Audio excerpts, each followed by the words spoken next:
right, about 2007, I moved from Honolulu, where I thought I was a big deal. I had this rockabilly band called Suspicious Minds in Honolulu, and I moved to Hollywood. And right about that same time, I got connected with this band called Devil Doll. Now, this was the biggest band on MySpace, I think, at the time. I know they were the #1 selling artist for CD Baby, and they were incredible, okay? So it was like this rockabilly, punk, metal, jazz fusion band, and the singer was incredible. She had like a 4-octave range, still does. Still, to this day, one of the best singers that I ever worked with. But coming from being my own band leader and doing what I wanted, doing my kind of swing rockabilly thing, I now was going to work as a touring guitar player for Devil Doll, which was this band that I really looked up to. And I kind of felt like I was like the perfect guitar player for this, because they would have these jazz sections that would go into metal sections, and that type of musical ADD really turns me on. I'm all about that. I want to play some Slash and then go right into some Joe Passage. Joe Passage? No. Anyway, so I get the gig and I show up to the rehearsal, and she's like, "Hey dude, I need you to throw your dick on the table." And at the time, I was kind of from the small town, Honolulu, Haleiwa. I grew up on the North Shore of Oahu. I'd never really been talked to like that by a woman, first of all, but also by a band leader. So she's like, "Hey, I need you to throw your dick on the table." And I'm like, holy shit, I don't know what that means. I don't know. And in my mind, I was like, kind of scared, you know? So I showed up to this rehearsal, and my personality is to kind of lay back and just feel things out and kind of fit in, listen first. You know, you think of like a typical lead guitar player, they're going to just show up and just like melt faces. Everyone's like, "Turn down, man, turn it." Like, you know, I kind of had to learn that. I kind of had to learn this like bravado, or as Colleen, the singer of this incredible band, called it, throwing your dick on the table. And I knew I wanted to keep the gig. And at first I was like, well, my style is more of this swingy, authentic, old school style.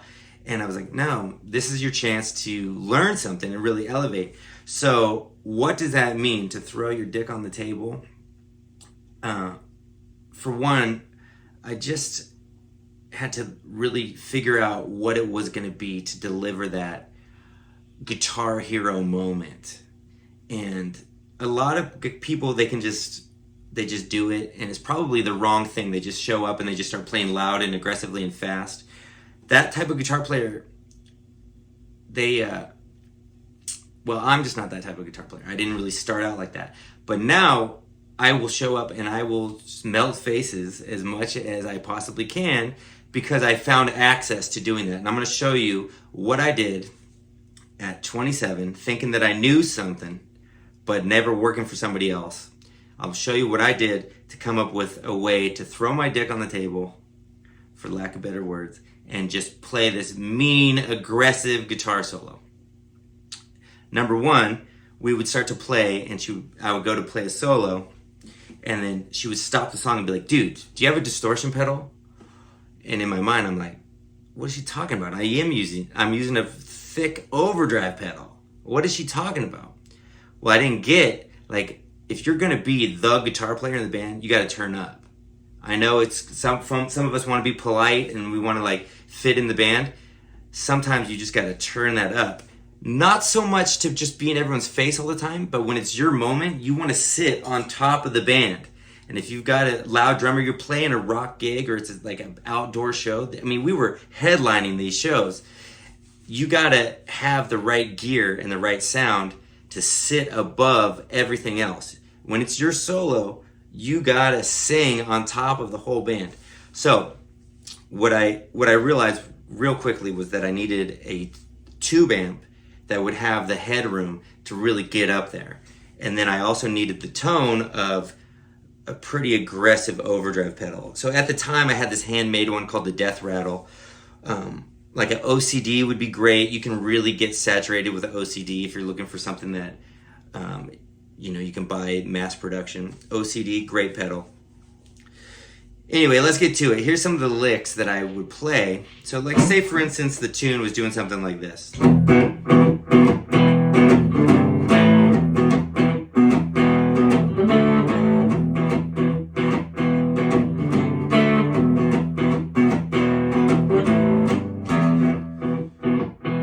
kind of what the band's playing.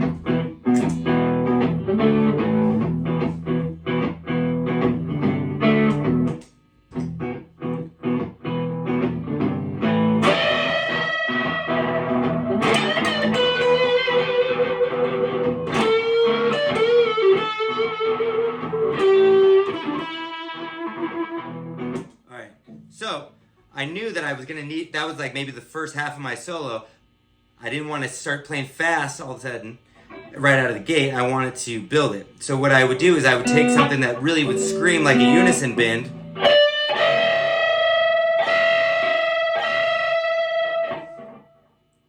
Loud, on top of the band. Of course, when she's singing, I'm not playing that loud. I'm playing kind of understated.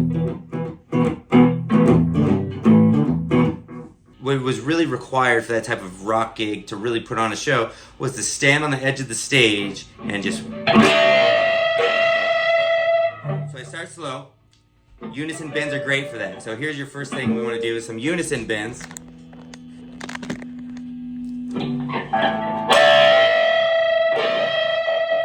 I'm in E. I'm thinking E minor pentatonic.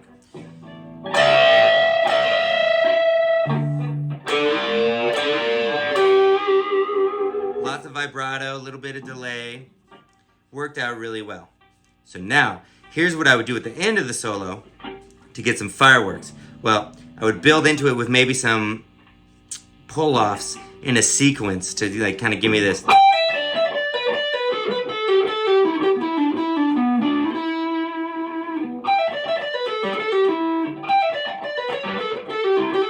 Man, that's messy, but it didn't really matter because the tone was so aggressive. So I would start with my unison bends.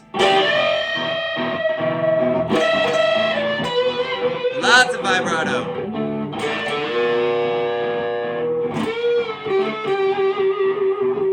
Little sequence.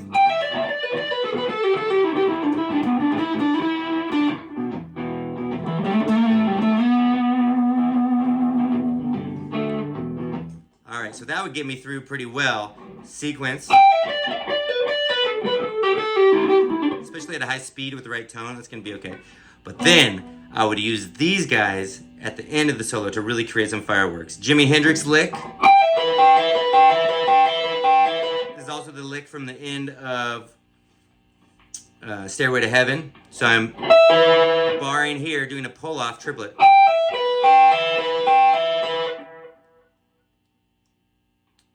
Pulling from 15 to 12. And then playing the 12 on the second string. Ending with a bend.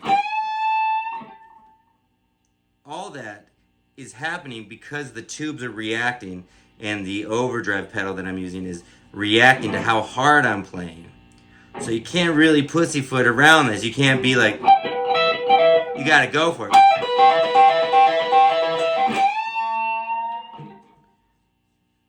My fingernails coming off. You gotta suffer for your art a little bit. Another one. Here's another one that's like throwing it out there.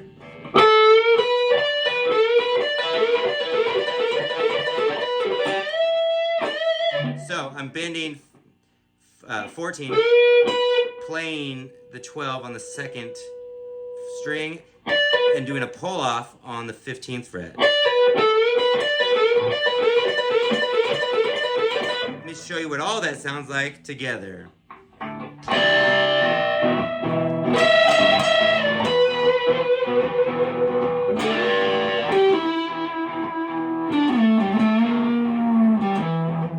Kind of aggressive.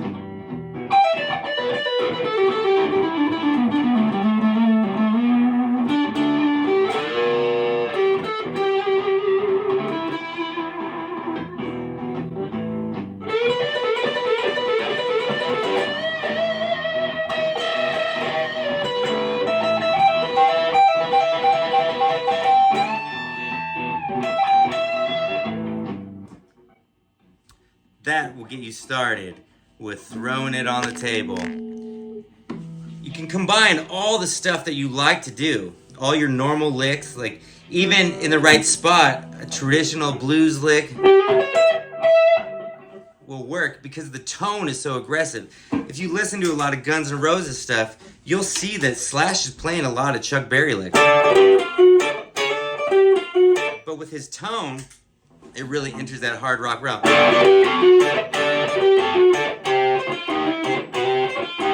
think that's from Mr. Brownstone or something like that. Mostly about having that tube amp, projecting your sound on top of the band and just getting aggressive. As I was telling you guys this, I was noticing how much vibrato really made it sound like I was being confident and aggressive. That vibrato and the bending really made the guitar scream. And that is what I think is going to work for a situation where you need to be this iconic guitar hero. Of course, you got to develop your style. You know, Stevie Ray lick with that tone is going to sound pretty rock. It's going to sound more like Santana. Any of those blues rock licks or fast ones, like this one, all that stuff, that would work on a slow blues. But with the tone of the like really saturated overdrive, a little bit of delay, it's going to work for your hard rock stuff. Any gig you get, you're going to learn something. You really want to study that style and that band of any new gig you're going to get, because it'll open up your playing in a whole new way. Last thing I'll say is all the traditional stuff that I was doing really opened the door to having good phrases when I added up in this like shredding, face melting stuff. So when I would learn a typical rockabilly guitar solo and I would do something like,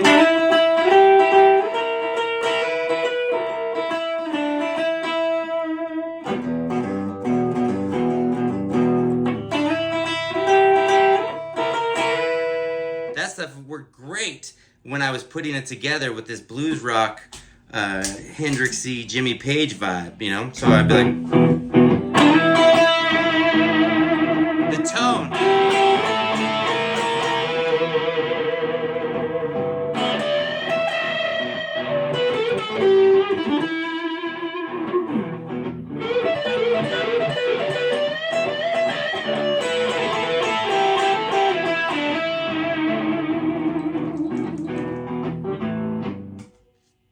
It was not comfortable for me to come out of my shell and just be aggressive like that.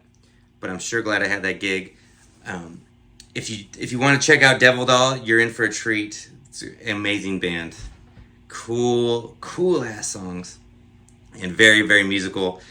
And an amazing live show. I hope she goes back on the road. I hope she starts performing a lot again soon.